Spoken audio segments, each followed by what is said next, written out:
Hey guys, so today we've had the new Sony flagship release. This is the Sony Xperia XZ Premium phone, and I wanted to do a overview here and comparison with the Galaxy S8 in terms of the specifications, because it is an important phone for Sony.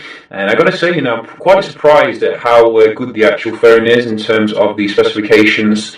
For those of you who are not aware, we can just go through them here. So we're getting a 4K HDR display, which is a world first actually. Obviously we had a 4K display with the Z5 Premium, but it wasn't HDR, so this one is coming with that technology for like better blacks and higher contrast levels. We're getting Gorilla Glass 5, which wraps all the way around the phone. We're also getting Lenovo technology in the battery side of things. So it's also quite surprisingly coming with the Snapdragon 835, which I wasn't expecting actually. I thought Sony would be behind there in terms of the specifications.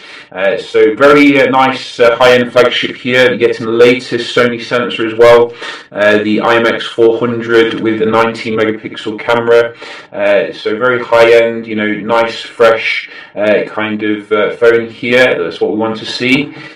Comparing with the Galaxy S8, you can see we both have Gorilla Glass 5. Obviously, Samsung is going with Super AMOLED technology. Only 2K display though, which is quite strange to see Samsung behind in regards to the technology. Obviously, these specs aren't firm and set in stone. They could be subject to change, but they're pretty much very accurate based upon what leaks have been coming out. And obviously you can see the battery is actually smaller on the Galaxy S8 here, 3000 versus 3230. Getting the same amount of RAM. I would have liked to probably saw like 6 gigs of RAM for both of them, but the display size is a little bit bigger on the S8 according to this, 5.8 inches. Obviously you can get the Galaxy S8 Plus, which is I think 6.2 inches, which may be a little bit too big for some, but if you do want to go large, you can do that. The Samsung phone is sticking with 12 megapixel camera, 1.7 aperture, so that is obviously a little bit different here than the one that we do get on the Xperia XZ Premium. Xperia XZ Premium also supports like slow motion video recording and 720p at 960 frames per second. So that's I think another first here. So, to me it looks like Sony's actually bringing a little bit more to the table this year, which is really kind of, shocking to me, because Sony's usually pretty behind when it comes to the specifications. Everything else seems quite similar, in terms of waterproofing, in terms of, the high-res audio support.